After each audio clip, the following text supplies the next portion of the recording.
Delhi ചെങ്കോട്ടയ്ക്കടുത്ത് metro സ്റ്റേഷന് സമീപമാണ് സ്ഫോടനം ഉണ്ടായിട്ടുള്ളത്. അതിൽ ഒരു മരണമുണ്ടായിരിക്കുകയാണ്. പരിക്കേറ്റവരെ ആശുപത്രിയിൽ LNJP ഹോസ്പിറ്റലിലേക്കാണ് പ്രവേശിപ്പിച്ചിട്ടുള്ളത്. ശരത് ലാൽ ഉണ്ട് വിവരങ്ങളുമായി. ശരത്ത്, ഈ മരിച്ച ആളുടെ വിവരങ്ങൾ ലഭ്യമാണോ? കൂടുതൽ ദൃശ്യങ്ങളൊക്കെ വന്നുകൊണ്ടിരിക്കുകയാണ്. ചിന്നിച്ചിതറിയിട്ടുണ്ട് ആ കാറിന്റെ ഭാഗങ്ങൾ എന്നതാണ് ആ ദൃശ്യങ്ങൾ വ്യക്തമാക്കുന്നത്. സമീപവാസികളുടെ പ്രതികരണം ലഭിക്കുന്നുണ്ടോ? എന്തൊക്കെയാണ് വിവരങ്ങൾ? വളരെ പ്രധാനപ്പെട്ട ഒരു കാര്യം, ഒരു ഇക്കോ വാനാണ് പൊട്ടിത്തെറിച്ചത് എന്നാണ് ഏറ്റവും ഒടുവിൽ പോലീസിൽ നിന്ന് നമുക്ക് ലഭിക്കുന്ന വിവരം. ഇക്കോ വാനാണ് ഈ പൊട്ടിത്തെറിക്ക് കാരണമായ വാഹനം എന്നാണ് ഇപ്പോൾ ഏറ്റവും പുതുതായി നമുക്ക് ലഭിക്കുന്ന വിവരം. ഈ വാഹനം പൂർണ്ണമായി പൊട്ടിത്തെറിച്ചു. അതുപോലെ തന്നെ വാഹനത്തിൻ്റെ മറ്റു വാഹനങ്ങളുടെ പോലും ലോഹ അവശിഷ്ടങ്ങൾ വെന്തു നിൽക്കുകയാണ്. അത് തണുപ്പിച്ചാൽ മാത്രമേ മറ്റു ശരീരാവശിഷ്ടങ്ങളുണ്ടോ ശരീരഭാഗങ്ങളുണ്ടോ ഗുരുതരമായി പരിക്കേറ്റ് എത്ര പേരുണ്ട് എന്ന കാര്യത്തിൽ അറിയാൻ കഴിയുള്ളൂ എന്നാണ് പോലീസ് ഇപ്പോൾ പറയുന്നത്. ഏതായാലും NSCയുടെ ബോംബ് സ്ക്വാഡ് അടക്കമുള്ള പ്രത്യേക സംഘം അടിയന്തരമായ നടപടിക്ക് NSC സംഭവ സ്ഥലത്തെ കുറിച്ച് കുതിച്ച് പുറപ്പെട്ടിട്ടുണ്ട് എന്നാണ് നമുക്കിപ്പോൾ ലഭിക്കുന്നവരും.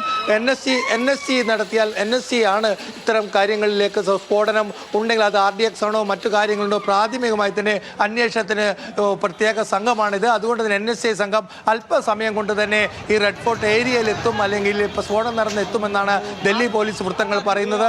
ഏതായാലും പ്രാഥമിക നിഗമനിച്ച മാരുതി ഇക്കോ വാനാണ് പൊട്ടിത്തെറിച്ചത് എന്നാണ് പ്രാഥമിക വിവരം. ഏതായാലും PRO നമ്മളോട് നേരത്തെ വ്യക്തമാക്കിയതുപോലെ തന്നെ അതിതീവ്രതയുള്ള സ്ഫോടനമാണ്. കാര്യങ്ങളൊക്കെ മെട്രോ സ്റ്റേഷൻ CCTVയിൽ പതിഞ്ഞിട്ടുണ്ട് എന്നാണ് പോലീസിന്റെ ഇപ്പോൾ ലഭിക്കുന്ന വിവരം.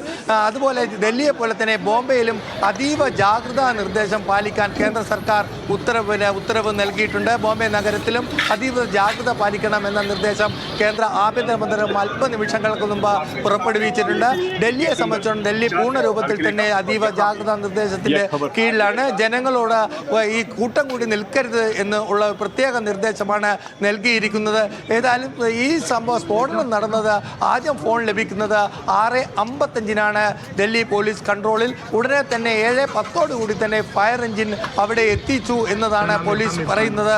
ഏതായാലും 7 ഫയർ എഞ്ചിനുകൾ തുടക്കത്തിൽ തന്നെ തീയണക്കുന്ന പ്രവർത്തനങ്ങൾ പങ്കാളികളായി. ഇത് പരിക്കേറ്റവരെയും അതേപോലെ തന്നെ എത്രയും പെട്ടെന്ന് തന്നെ ജനങ്ങളുടെ സഹായത്തോടെ തന്നെ തൊട്ടടുത്തുള്ള LNJP ആശുപത്രിയിൽ എത്തിച്ചു എന്നാണ് നമുക്ക് ലഭിക്കുന്ന വിവരം. ഏതായാലും ഒരു കാര്യം അതിതീവ്രതയുള്ള സ്ഫോടനം എന്ന നിലയിലേക്ക് കാര്യങ്ങൾ മാറിയിരിക്കുന്നു എന്ന് വേണം പറയാൻ. ഇപ്പോൾ ലഭിച്ചുകൊണ്ടിരിക്കുന്ന പോലീസ് വിവരമനുസരിച്ച് ഉഗ്രസ്ഫോടനം എന്ന് നമ്മൾ ഇതിനെ പറയേണ്ടി വരും. അത്രയധികം നാശനഷ്ടങ്ങൾ 8 കാറുകൾ പൂർണ്ണമായി കത്തി നശിച്ചു എന്ന് പോലീസ് ഇപ്പോൾ വ്യക്തമാക്കുന്നുണ്ട്. നിരവധി കെട്ടിടങ്ങളിലെ ചില്ലുകൾ തകർന്നു. വൈദ്യുതി പോസ്റ്റുകളിലെ ലൈറ്റുകൾ തകർന്നു. അതേപോലെ തന്നെ മെട്രോയുടെ കവാടം തന്നെ തകർന്നിട്ടുണ്ട്. जोरदार धमाका था कि मैं बिल्कुल उसको बयान नहीं कर सकता। मेरा नाम इरफान है। इरफान, क्या हुआ आप यहाँ पे? मैम हम बिरंगन में बताऊँ, इतना तेज जोर धमाका यहाँ पर आया, हम एकदम से भागते हुए हमने देखा इधर उधर, हम आगे बढ़ नहीं पाए क्योंकि आगे जाते तो इतना कभी कुछ होने की हम इसलिए वहाँ जा नहीं पाए। लेकिन हम देखा एक इंसान का हाथ पूरा फड़ा हुआ, ये आप देख सकते हैं, पूरी उंगलियाँ पूरे आदमी के छींचड़ उड़ चुके थे। उसके बाद फिर हमने आगे हम साइड में देखा तो इंसान का फेफड़ा पड़ा हुआ था। गाड़ी का जो स्टीयरिंग था वो पूरा बिल्कुल, हमने गाड़ी का स्टीयरिंग भी साइड में उड़कर, मतलब आपको बयान नहीं कर सकते कि इतना बड़ा हादसा कि क्या हुआ है, उनके घर वालों से क्या होगा, वो किस तरह से एकदम से अचानक ही हुआ है। मैं खुद नहीं बता पा रहा हूँ कि इतना जोरदार धमाका था कि मैं बिल्कुल उसको बयान नहीं कर सकता। मेरा नाम इरफान है। इरफान, क्या हुआ आप यहाँ पे? मैम हम ഒരു പ്രതികരണം വന്നതാണ്. ശരീരഭാഗങ്ങൾ ചിന്നിച്ചിതറിയെ കിടക്കുന്നത് കണ്ടു എന്നാണ് അവിടെ നിന്നൊരു ദൃക്സാക്ഷിയുടെ പ്രതികരണമാണ് നമ്മളിപ്പോൾ കേട്ടത്. അപ്പോൾ സംഭവത്തിന്റെ ഗുരുതരാവസ്ഥ എത്രത്തോളം എന്ന് വ്യക്തമാക്കുന്നതാണ് അദ്ദേഹത്തിന്റെ പ്രതികരണം. അതെ, അതുതന്നെയാണ് നേരത്തെ തന്നെ പോലീസിൻ്റെ PRO നമ്മളോട് പറഞ്ഞത്. അതുതന്നെയാണ് കാരണം ഉഗ്രസ്ഫോടനമാണ്. അതുകൂടെ തന്നെ തൊട്ടടുത്തുള്ള കെട്ടിടങ്ങളിലെ കടകളിലെ ചില്ലുകൾ തകർന്നു എന്ന് പറഞ്ഞാൽ ആ സ്ഫോടനത്തിൻ്റെ ഭീകരത നമുക്ക് മനസ്സിലാക്കാൻ കഴിയും. അതുകൊണ്ട് തന്നെ മരണസംഖ്യ ഉയരും എന്ന് തന്നെയാണ് പ്രതീക്ഷിക്കപ്പെടുന്നത്.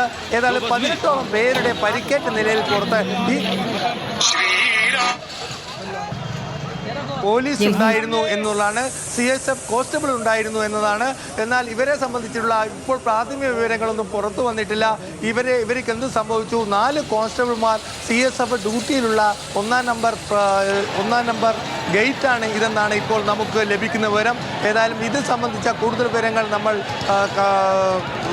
നമ്മൾ ഇനിയും ഇപ്പോൾ അറിയേണ്ടതുണ്ട്.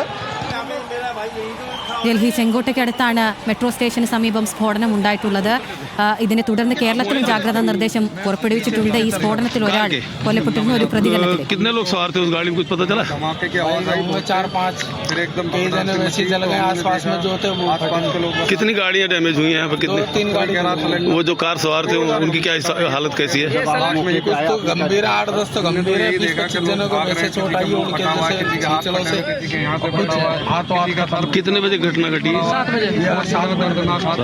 7 फुटे 7 में बम फट गया।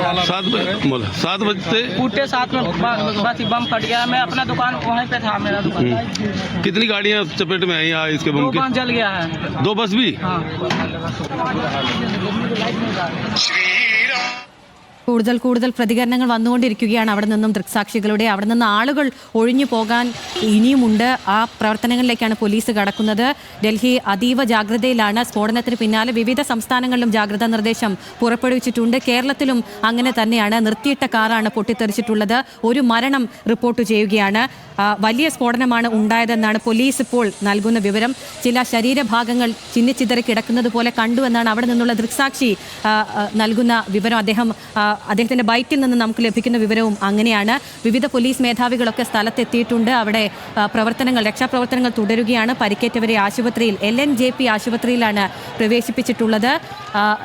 5 മരണം ഉണ്ടായിട്ടുണ്ടോ എന്നൊരു സംശയം കൂടി ഇപ്പോൾ വരുന്നുണ്ട്. സ്ഫോടനത്തിൽ നിരവധി പേർക്ക് പരിക്കേറ്റിട്ടുണ്ട്. ഈ കാറിന്റെ അവശിഷ്ടങ്ങൾ ചിന്നിച്ചിതറിയ നിലയിലാണ്. ആ ദൃശ്യങ്ങളും പുറത്തു വന്നിട്ടുണ്ട്. ആളുകൾ അവിടെ കൂടി നിന്നുകൊണ്ടേ ഇരിക്കുകയാണ്. അവരെ അവിടെ നിന്ന് മാറ്റാനുള്ള നടപടികളിലേക്കാണ് പോലീസ് കടക്കുന്നത്. സ്ഥലത്ത് നിന്ന് ആളുകളെ ഒഴിപ്പിച്ചുകൊണ്ടിരിക്കുകയാണ്. വിവിധ ഫയർഫോഴ്സ് യൂണിറ്റുകളാണ്, ഒരുപാട് ഫയർഫോഴ്സ് യൂണിറ്റുകൾ അവിടെ എത്തിയിട്ടുണ്ട്. തീ അണയ്ക്കൽ ശ്രമമാണ് നടക്കുന്നത്. ഒരു കാറാണ് ആദ്യം പൊട്ടിത്തെറിച്ചത്. പിന്നീട് തൊട്ടടുത്തുള്ള കാറുകളിലേക്കും തീ പടരുകയായിരുന്നു. ആ തീ പടരാൻ കാരണം ആ സ്ഫോടനത്തിന്റെ ശക്തി തന്നെയാണെന്നാണ് പോലീസ് നൽകുന്ന വിവരം. അത്രയ്ക്ക് വലിയ സ്ഫോടനമാണ് ഉണ്ടായത് എന്ന വിവരമാണ് പോലീസ് നൽകുന്നത്. സ്ഫോടനം ചെങ്കോട്ടയ്ക്കടുത്ത് മെട്രോ സ്റ്റേഷന് സമീപമാണ് ഉണ്ടായിട്ടുള്ളത്. ഇതുമായി ബന്ധപ്പെട്ട് വിവിധ റെയിൽവേ സ്റ്റേഷനുകളിലും കേരളം അടക്കമുള്ള സംസ്ഥാനങ്ങൾക്കും ജാഗ്രതാ നിർദ്ദേശം നൽകിയിട്ടുണ്ട്.